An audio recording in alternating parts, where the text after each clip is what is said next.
Hello दोस्तों, आपका स्वागत है आपके YouTube channel wanted hot tech में। आज हम लोग देखेंगे एलसीएम एचसीएफ का टॉपिक नंबर 1। टॉपिक नंबर 1 में जो है से 4 टाइप का प्रश्न है। पहला टाइप का प्रश्न है कि अगर प्रश्न में शेष शून्य बचने के लिए कहे या पूर्णतः विभक्त होने के लिए कहेगा तो दी गई संख्या का हम लोग एलसीएम लेते हैं। पहला टाइप का प्रश्न है, क्या कर लेंगे? एलसीएम निकाल लेंगे। कब? जब शेष शून्य बचने के लिए कहेगा तब। दूसरा टाइप का प्रश्न देखिएगा, अगर शेष बचने के लिए कहता है तो दी गई संख्या का लौसा लेकर शेष को जोड़ देते हैं।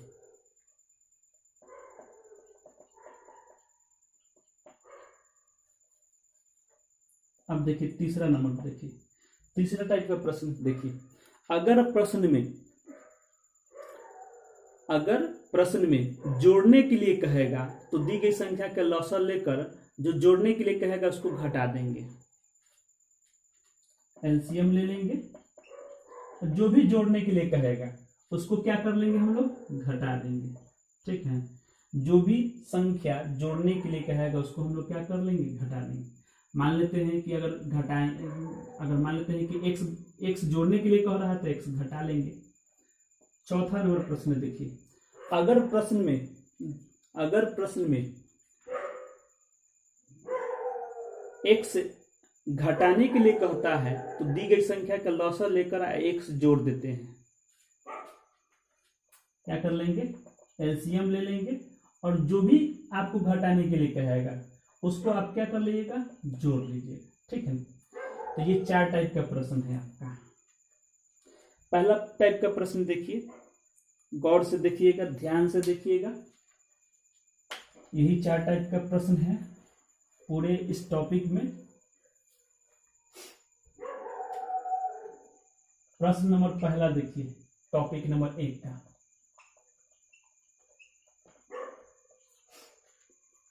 पहला प्रश्न है कि वह न्यूनतम संख्या कौन सी है जो 8, 16, 24 और 72 में से प्रत्येक से पूर्णतः विभक्त होती है। 8, 16, 24 और 72, यही 4 गो अंक है। ये चारों अंक से पूर्णतः विभक्त होती है। आपको वह नंबर बताना है, वह लघुत्तम संख्या या न्यूनतम संख्या बताना है जिसमें 8, 16, 24 और 72 से किसी से भी भाग देने पर पूरा का पूरा वो कट जाए, यानी कि शेष शून्य बचे। तो वैसे स्थिति में लोग क्या करेंगे? इसका एलसीएम निकालेंगे। और एलसीएम निकालने का आपको हम बहुत ही अच्छा मेथड आपको बताए हैं, जो अगर आप सीख लेते हैं तो आप इजीली सॉल्व कर सकते हैं। ठीक है, तो ध्यान दीजिएगा, जिसका गुणज अगर रहेगा उसको छोड़ देंगे। देखिए 8 का गुणज 72 भी है, 24 भी है, 16 है, तो 8 को छोड़ दीजिए। 16 का देखिए, 16 का गुणज है, 16 का गुणज नहीं है, 24 का गुणज है 72, तो इसको छोड़ दीजिए। जिसका गुणज मिले, दी गई संख्या में जिसका गुणज मिले उसको छोड़ देंगे, यानी उसको नहीं लेना है। अब बच गया 2 गो तो नंबर कट गया, बच गया कौन कौन? 16 और 72। 16, 72 में से दोनों में से किसी एक को हम लोग क्या मान लेंगे? कांस्टेंट मान लेंगे। ठीक है, अगर मान लेते हैं कि 16 को अगर कांस्टेंट मानते हैं तो बताइए इस 16 का वह फैक्टर बताइए, वह गुणनखंड बताइए जिससे पूरा का पूरा जो है से 72 कट जाता है। तो बताइए 16 का अगर इसका गुणनखंड अगर लिखते हैं तो इसका गुणनखंड एक तो 16 होता है, लेकिन 16 को छोड़कर 8 है, फिर इसका गुणनखंड फैक्टर क्या है? 4 है, 2 है और 1 है। तो सबसे बड़ा फैक्टर देखिए, सबसे बड़ा फैक्टर क्या है? 8 है। 8 से पूरा कितना बार में कट जा रहा है? 9 बार में। ठीक है, तो 9 बार में कट गया तो कितना हो गया? अब 9 लिख दीजिए। बस इसमें बस इतना ही देखना था, बस इससे इस फैक्टर से बस हमको इतना ही देखना था। मैक्सिमम बड़ा फैक्टर से जोड़ने से या बड़ा कॉमन नंबर से जोड़ने से कटना चाहिए। ठीक है, चलिए, तो ये 16 नंबर कितना हो गया? 144। तो हमारा एलसीएम कितना आ गया? 144 आ गया। यही हमारा क्या हो गया? उत्तर हो गया, आंसर हो गया। ठीक है, जब भी शेष शून्य बचने के लिए कहे या पूर्णतः विभक्त होने के लिए कहेगा तो हम लोग केवल दी गई संख्या का लौसा निकाल कर छोड़ देते हैं, वही मेरा आंसर होता है। वही मेरा क्या हो गया आंसर होता है। अब देखिए उसके बाद देखिए दूसरा नंबर और तीसरा नंबर प्रश्न देखिएगा। जो पहला नंबर प्रश्न है वही दूसरा तीसरा दोनों क्या है सेम है, इसलिए दूसरा तीसरा हम छोड़ देते हैं। अब चौथा नंबर प्रश्न देखिए, चौथा नंबर प्रश्न है यानी कि 4 नंबर प्रश्न है कि वह छोटी से छोटी संख्या क्या है जिसमें 12, 15, 20 और 54 से भाग देने पर प्रत्येक स्थिति में 4 शेष बचता है। तो जब 4 शेष बचने के लिए कहता है, शेष बचने के लिए कहेगा तो दी गई संख्या का लसागु लेकर और शेष जोड़ देते हैं, ठीक है ना। तो चलिए जोड़ते हैं हम लोग। ये 4 नंबर प्रश्न है। दी गई संख्या कौन कौन है, तो 12, 15, फिर उसके बाद 20 और 54 है, ठीक है। अब देखिए अब 12 का अगर बात करते हैं तो 12 का क्या कहीं गुणज है, नहीं है। 15 का भी गुणज नहीं है, 20 का भी गुणज नहीं है और 54 का तो गुणज है ही नहीं। तो अब क्या कर दीजिएगा, अब किसी एक को आप कांस्टेंट मान लीजिए। किसी एक को एलसीएम निकालने का क्या तरीका है, तो इस चारों नंबर में से किसी एक को क्या मान लीजिए, कांस्टेंट मान लीजिए। चलिए हम 20 को कांस्टेंट मान लेते हैं, ठीक है ना। अब ये देखिए इसका मैक्सिमम फैक्टर बताइए जिससे ये पूरा का पूरा कट जाए। चाहे इसका पहले इसका देख लीजिए, इसका मैक्सिमम फैक्टर बताइए 4 है जिससे ये पूरा का पूरा कट जाता है 3 बार में। फिर उसके बाद देखिए इस दोनों में अगर मैक्सिमम फैक्टर अगर का बात करते हैं तो 5 होता है, तो 5 से कितना बार में कटता है, 3 बार में कटता है। अब इसमें अगर बात करते हैं तो इसका मैक्सिमम फैक्टर जो है इसमें कितना है, 2 है, ये 27 बार में कटता है, ठीक है। अब ध्यान दीजिएगा 3 और 27 ये ऊपर वाला तीनों में देखिए ये 3 का गुणज है, यहाँ पर 27 है तो इसको काट दीजिए, इसको नहीं लिखेंगे, गुणज रहेगा तो हटा दीजिएगा। फिर 3 का भी गुणज है ये 27, इसको भी हटा दीजिए। अब बच गया कितना, 20 और 27, दोनों को गुना कर लीजिएगा, यही आपका क्या हो गया, एलसीएम हो गया। तो 27 दूनी कितना हो गया, 54, एगो 0, 540 हो गया। ये मेरा एलसीएम निकल के आया। ये तो मेरा केवल एलसीएम ना निकल के आया, लेकिन हमसे हमारा प्रश्न क्या कह रहा है, हमारा प्रश्न कह रहा है कि शेष कितना बच रहा है, शेष आपका बच जा रहा है 4, ठीक है ना। तो जब भी शेष बचने के लिए कहेगा तो दी गई संख्या का लसागु लेकर हम लोग शेष जोड़ते ना हैं। तो अब देखिए आंसर क्या होगा मेरा, इसलिए आंसर बराबर यानी कि अभिष्ट उत्तर बराबर क्या हो गया, 540 प्लस 4, 544, यही आंसर होगा। एक और प्रश्न देखिए, उसके बाद देखिए उसके बाद 4 के बाद 5, 6, ये दोनों का दोनों सेम प्रश्न है। अब देखिए 7 नंबर प्रश्न देखिए, 7 नंबर प्रश्न देखिए। 7 नंबर प्रश्न क्या है तो देखिएगा, 7 नंबर प्रश्न है कि वह लघुत्तम संख्या ज्ञात करे, वह लघुत्तम संख्या ज्ञात करे जिसमें 9 जोड़ने पर प्राप्त संख्या 78, 65, 45 एवं 30 में से प्रत्येक से पूर्णतः विभक्त होती है। देखिए यहां पर जोड़ने के लिए कह रहा है, तो हम आपको क्या बताए हैं, जब भी जोड़ने के लिए कहेगा तो दी गई संख्या के लसागु लेकर जो जोड़ने के लिए कहेगा उसको घटा देंगे। जब जोड़ने के लिए कह रहा है तो दी गई संख्या के लसागु लेकर और जो भी जोड़ने के लिए कहेगा उसको घटा दीजिएगा। तो चलिए जो संख्या दिया हुआ है आपका 78 दिया हुआ है, 65, 45 और 30 यही संख्या है। अब चलिए इनका एलसीएम निकाल लेते हैं। तो हम किसी एक को हम लोग कॉमन मान लेते हैं। चलिए 78 को कॉमन मान लिए। अब ये 13 × 5 = 65 मैक्सिमम फैक्टर से काटेंगे।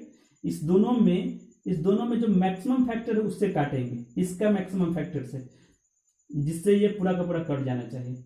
अब इस दोनों में अगर देखते हैं तो 3 से ही कटेगा, इसका मैक्सिमम फैक्टर 3 है जो इसको काटेगा, ये 15 बार में कटेगा। अब इस दोनों में अगर देखते हैं तो इस दोनों में क्या है, 6 से हो कट जा रहा है, 6 × 25 = 30, ठीक है। अब यहाँ पर देखिएगा कि 15 है तो इस दोनों 5 का क्या जरूरत है, कोई जरूरत नहीं है, क्योंकि 5 का ऑलरेडी गुणज क्या है, 15 है। इस 5 का भी गुणज क्या है, 15, तो इस दोनों को काट दीजिए, इससे कोई मतलब नहीं। अब चलिए 15 को गुना कर लीजिएगा, तो 15 × 8 कितना हो गया, 120, 120 का 0 हासिल 12, अब 15 × 7 = 105 और 12 = 117। चलिए 117 हो गया, इसका मतलब कि 1170 हो गया ना। तो ये तो मेरा एलसीएम निकल के आया है। हमको क्या कह रहा है, 7 नंबर प्रश्न है ना, हमको क्या कर रहा है, हमको कह रहा है कि वह लघुत्तम संख्या ज्ञात करे जिसमें 9 जोड़ने पर, तो जब जोड़ने के लिए कहेगा तो लॉसर लेकर घटा लेते हैं, तो आंसर मेरा क्या आएगा 1170 में से जो जोड़ने के लिए कहेगा उसको घटा देंगे, तो 9 घटाइएगा तो कितना होगा 1161 आ जाएगा। यही मेरा आंसर हो गया। ठीक है, ये मेरा क्या हो गया फाइनल आंसर हो गया। ये 3 टाइप के हम लोग प्रश्न देखे। अब देखिए एक और टाइप का प्रश्न है, चौथा नंबर, उसको भी देख लेते हैं। 4 नंबर है,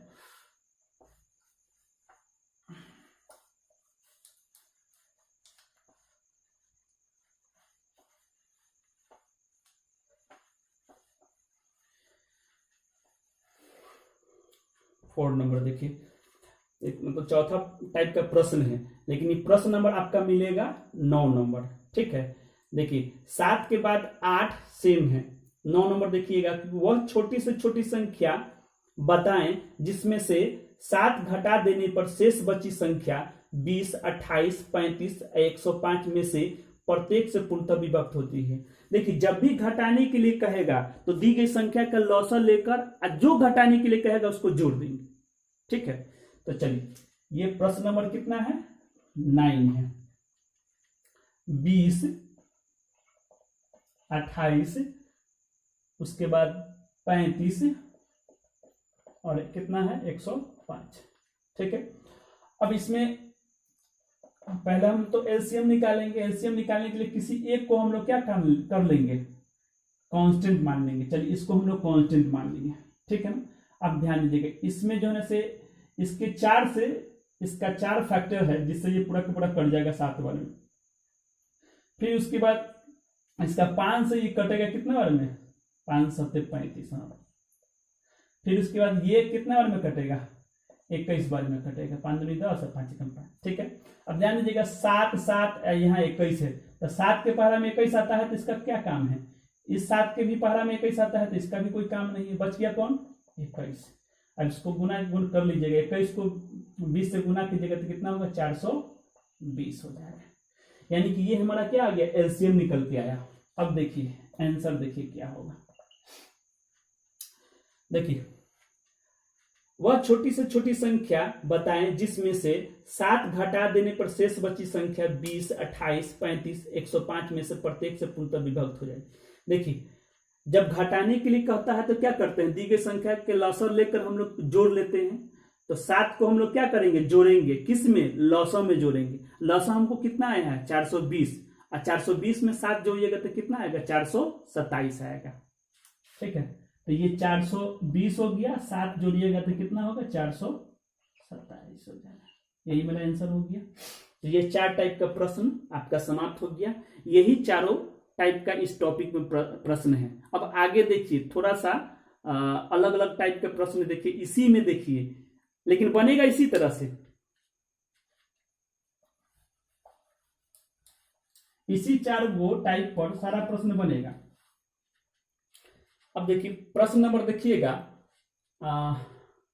प्रश्न नंबर आप देखिए 12 नंबर प्रश्न देखिए।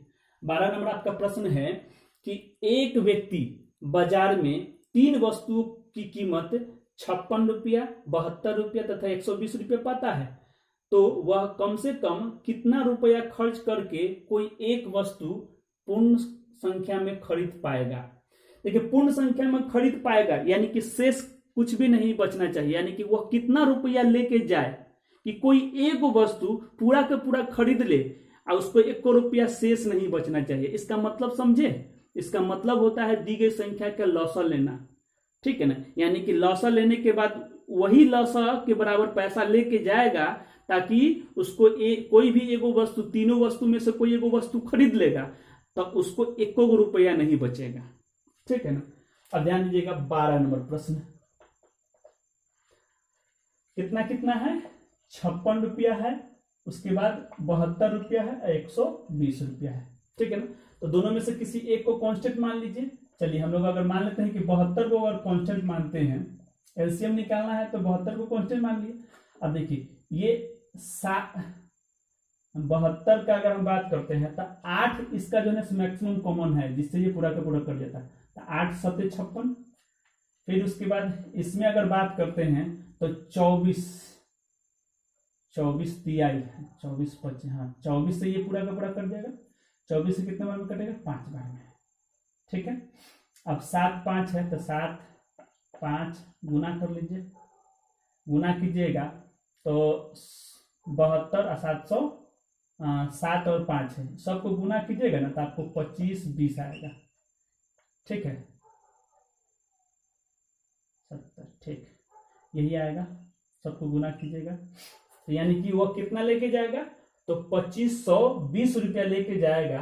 तो वह कोई एक सामान, चाहे 56 रुपया वाला सामान, चाहे 72 रुपये वाला सामान, चाहे 120 रुपया वाला सामान, कोनो एगो सामान जो है पूरा का पूरा वो खरीद लेगा, एको गो रुपया उसको बचेगा नहीं।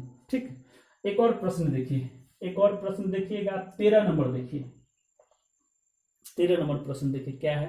कहता है कि एक किताब, एक कलम और एक कमीज की कीमत क्रमशः 125 रुपया, 30 रुपया और 275 रुपया है। एक व्यक्ति कम से कम कितना रुपया लेकर बाजार जाए ताकि कोई एक वस्तु पूर्ण संख्या में खरीद पाए एवं 12 रुपया का नाश्ता भी कर ले। देखिए 12 रुपया का नाश्ता भी करने के लिए कह रहा है, इसका मतलब कि 12 रुपया शेष बचेगा तब तो वो नाश्ता करेगा। कहने का मतलब यह हुआ कि जो भी रेट है, एक कलम है, एक कमीज है और एक किताब है, ये तीनों का जो भी रेट है उनका लॉस आप 12 रुपया जोड़ लेंगे, क्योंकि कोई एक सामान हम बढ़िया से खरीद भी ले और हमको 12 रुपया शेष बचे तब तो उस 12 रुपया का हम नाश्ता करेंगे। तो देखिए ध्यान दीजिएगा, जो संख्या दिया हुआ उनका लॉस ले लीजिए। दिया हुआ है कितना कितना, तो एक दिया हुआ है, एक सामान का कीमत दिया हुआ है 125 रुपया, दूसरे सामान का दिया हुआ 30 रुपया, तीसरे सामान का दिया हुआ है कितना 275 रुपया। अब चलिए इनका एलसीएम निकालिए, एलसीएम लेकर जो भी एलसीएम यहाँ आएगा उसमें 12 रुपया जोड़ दीजिएगा। ठीक है, चलिए किसको कांस्टेंट मान ले, किसी एक को कांस्टेंट मान लीजिए। अगर मान लेते हैं कि 125 को अगर कांस्टेंट मानते हैं तो 125 को कांस्टेंट मान लीजिए। अब इसका 5 से कितना बार में कटेगा, 5 6 30। उसके बाद इसमें अगर बात करते हैं दोनों में मैक्सिमम कॉमन क्या है, 25 है, तो 25 से ये 11 बार में कट जाएगा।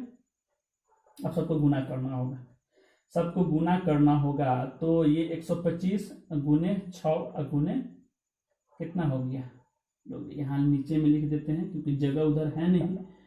125 गुने 6 गुने 11 गुना कीजिएगा, गुना कीजिएगा तो उम्मीद करते हैं कि सबको अगर आप गुना कीजिएगा तो 8250 आएगा। ठीक है, 8250 आएगा। अब देखिए 12 रुपया जो शेष बचना चाहिए उसको क्या करना होगा, जोड़ना होगा। ये तो आपका एलसीएम आ गया ना, 12 रुपये इसमें जोड़ लीजिए, 12 रुपया बचेगा तब तो उस नाश्ता करेगा। तो ये आपका हो जाएगा 82 और ये आपका हो गया 62, ये हमारा आंसर हो गया। ठीक है, आगे देखिए 13 के बाद 14 नंबर देखिएगा, उसमें भी शेषे वाला इसी टाइप का प्रश्न है।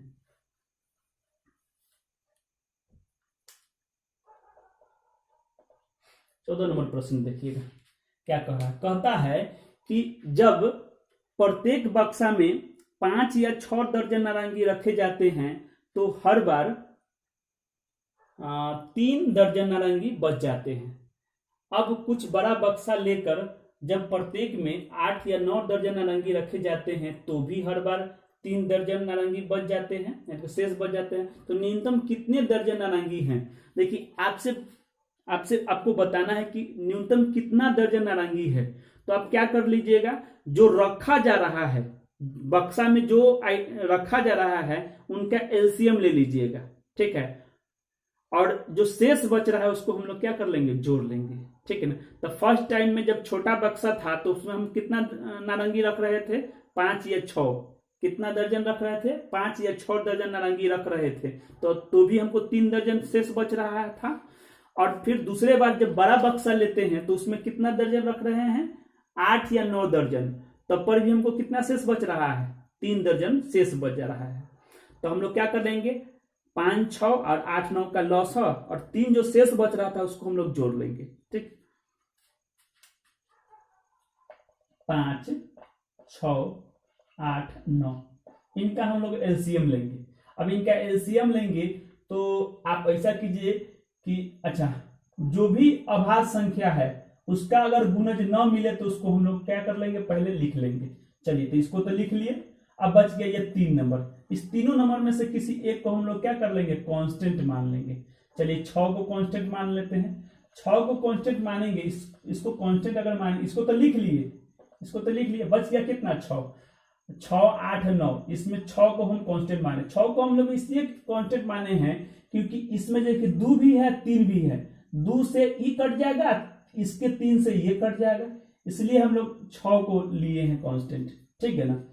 तो इसमें 2 से भाग लगेगा तो 4 बार में, इसमें 3 से भाग लगेगा तो 3 बार में। तो कितना आ जाएगा, 4 और 3। ठीक है। अब इसका एलसीएम निकालिए। 4 3 12, 12 5 60, अच्छा के 36, कितना हो गया, 360 रुपया। क्या हो गया हमारा, एलसीएम हो गया।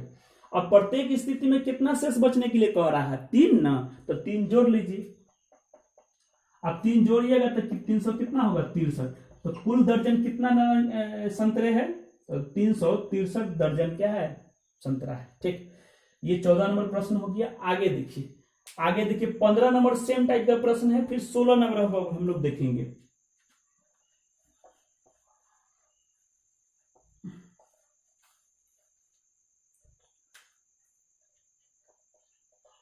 सोलह नंबर प्रश्न देखिए। 16 नंबर में क्या कह रहा है, सो देखिएगा। देखिए 16 नंबर में कहता है, 16 नंबर आपका कह रहा है कि 4 घंटियां 6, 8, 10 एवं 12 सेकेंड के अंतराल पर बजती है। यदि वे अभी एक साथ बजी हो तो पुनः कितने समय बाद एक साथ बजेगी। यानी कि अभी एक साथ सब बज गया है तो पुनः कितने समय बाद फिर एक साथ बजेगी। तो जब भी इस टाइप का प्रश्न आए ना तो आप उनका सब का जो है से लौसा निकाल लीजिएगा, और जो लौसा निकल के आएगा वही अंतराल होता है। यानी कि फिर उतना ही सेकंड के बाद पुनः बजेगा। अभी बजा तो फिर उतने ही सेकंड के बाद क्या होगा, फिर बजेगा। यानी कि अंतराल क्या आ गया, दी गई संख्या का लौसा। तो चलिए हम लोग अंतराल निकालते हैं। तो जो समय दिया हुआ है वो दिया हुआ है सेकंड में, और उस सेकंड 6 है, और फिर कितना है, 6 है, 6, 8, 10 और 12, यही है। तो देखिए 6 को हम कहे नहीं लिखेंगे क्योंकि 6 का गुणज 12 है, तो इसको नहीं लेंगे। 8, 10 और 12 में देखिए, अब 8, 10, 12 में किसको हम लोग लेंगे, तो 8 को ले लीजिए। 8 को अगर हम कॉमन ले लेते हैं, इसको कॉमन ले लेते हैं, तो इसके 2 से कितना बार में कटेगा, ये 5 बार में, और इसके 4 से कितना बार में कटेगा, 3 बार में। तो 5 गुने 3 हो गया। ठीक है। हाँ, तो 8 × 5 = 40, 40 दिया कितना हो गया, 120, यानी कि 120 सेकेंड हो गया। यानी कि पुनः 120 सेकेंड के बाद बजेगी। अभी बजा, सारा का सारा घंटी अभी बजा, और फिर 120 सेकेंड के बाद सब एक के साथ बजेगा। ठीक है ना। तो यही अंतराल निकालने का क्या तरीका है, जब भी इस तरह का प्रश्न होगा तो दी गई संख्या का लौसल निकालेंगे तो हमारा क्या निकलेगा, अंतराल निकलेगा। एक और प्रश्न देखिए। अब देखिएगा आप 20 नंबर प्रश्न देखिएगा, क्योंकि देखिए 16 के बाद 17, 18, 19 सेम टाइप का प्रश्न है, इसलिए अब 20 नंबर प्रश्न देखिए, उसमें भी अंतराल सब में निकालना है। इस नंबर प्रश्न देखिए,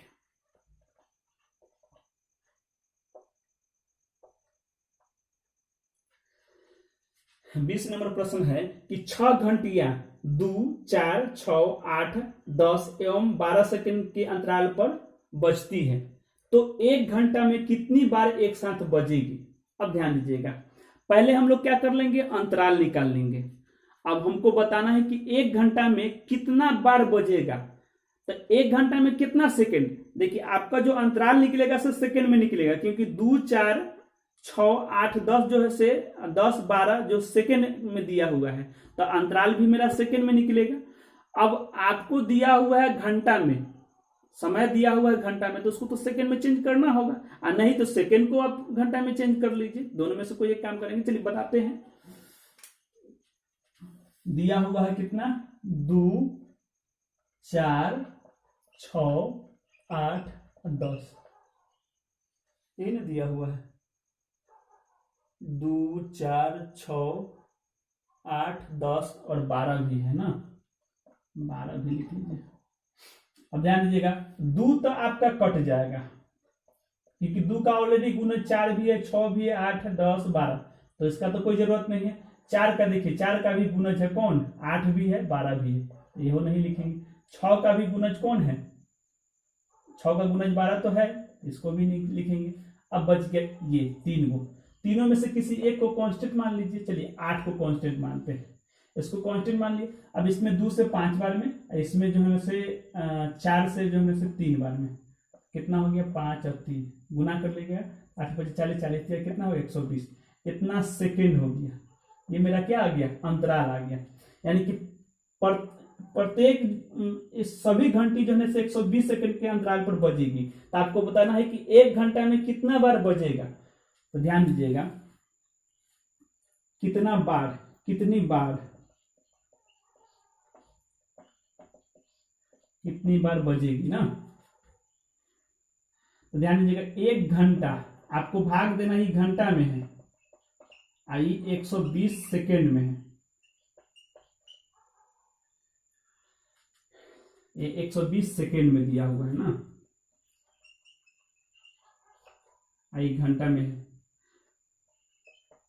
तो घंटा को सबसे पहले आप मिनट में चेंज कीजिए तो 60 से गुना कीजिएगा, फिर मिनट को सेकेंड में चेंज कीजिएगा तो फिर एक बार और 60 से गुना करना होगा। अब ध्यान दीजिएगा, आप ये सब पूरा का पूरा ऊपर वाला क्या आ गया, सेकेंड में आ गया, ठीक है। चलिए तब भाग लगेगा तो 60 दूनी कितना हो गया 120, और 2 से फिर कितना 30 बार में। अब ऊपर में देखिए कितना हो, 30 को 1 से गुना करेंगे तो 30 आएगा। अच्छा एक और बात ध्यान दीजिएगा कि जो 30 आया, 30 बार आया ना, लेकिन एक शुरू में जो बजा, जो पहली बार जो बजा सब एक साथ में मिलकर बजा, उसके बाद ना अंतराल काउंट होता है, लेकिन शुरू में जो बजा उसमें तो अंतराल नहीं आया, इसलिए एक जोड़ते भी हैं। यानी कि ये पूरा आ गया 30, एक और अपने मन से जोड़ लेंगे, यानी कि टोटल कितना आ गया 30 और एक कितना हो गया 31 आ जाएगा। तो कितना बार बजेगा 1 घंटा में, 31 बार बजेगा। तो जब भी इस टाइप का प्रश्न आएगा तो जो भी समय दिया हुआ उस समय को ऊपर में रखिएगा, अंतराल से ना मत भूलिएगा, एक जोड़िएगा जरूर, क्योंकि शुरू में जो बजा उसमें तो अंतराल काउंट नहीं हुआ, इसलिए उसको लेते हैं, ठीक है। तो कितना आ गया 31 बार। एक और प्रश्न देखिए, ये लास्ट प्रश्न है इस टॉपिक का।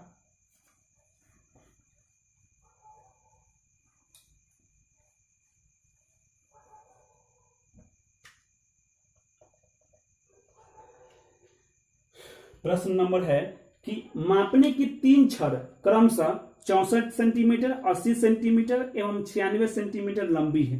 इनमें से कोई भी छड़ का प्रयोग कर कम से कम किस लंबाई के कपड़ा को पूर्णतः मापा जा सकता है। देखिए आपको बताना है कि कौन सा वह मतलब कि लघुत्तम कपड़ा है, लघुत्तम माप वाला कपड़ा है, जिसको अगर 64 सेंटीमीटर से नापे, चाहे 80 सेंटीमीटर से नापे, चाहे 96 सेंटीमीटर, 3 को आपको दिया हुआ है माप, इस तीनों में से किसी से भी मापे तो पूर्णतः मप जाए, यानी कि बढ़िया से जोने से मप जाए, थोड़ा सा भी बचे उचे नहीं। इसका मतलब क्या हो गया, दी गई संख्या का लसा निकालना, एलसीएम निकालना। तो हम लोग क्या कर लेंगे, इसका एलसीएम निकालेंगे। कितना कितना दिया हुआ है, आपको दिया हुआ है 64, 80 और 96 हो गया, ठीक है। अब ध्यान दीजिएगा, हम लोग अगर मान लेते हैं कि इस 64 को अगर हम कांस्टेंट मान लेते हैं, 64 को कांस्टेंट मान लेंगे तो देखिए 16 से ही कट जाएगा, 16 × 25 = 80। अब इसमें 32 से ये कट जाएगा 3 बार में, 32 तिहाई 96 होता है। अब इसको गुना कर लीजिएगा तो कितना होगा, 5 × 3 = 15, 15 इतना 15 हो गया, 15 से इसमें गुना कीजिएगा तो 15 × 4 = 60 के 0 हासिल 6, और 15 से 90 और 6 96 हो जाएगा। कितना हो गया 960, यानी कि इतना सेंटीमीटर हो जाएगा, इतना सेंटीमीटर माप एलसीएम हो जाएगा, ठीक है। तो उम्मीद करते हैं कि ये टॉपिक आपको समझ में आया होगा। अगर आपको वीडियो अच्छा लगता है तो प्लीज लाइक कीजिए, सब्सक्राइब कीजिए।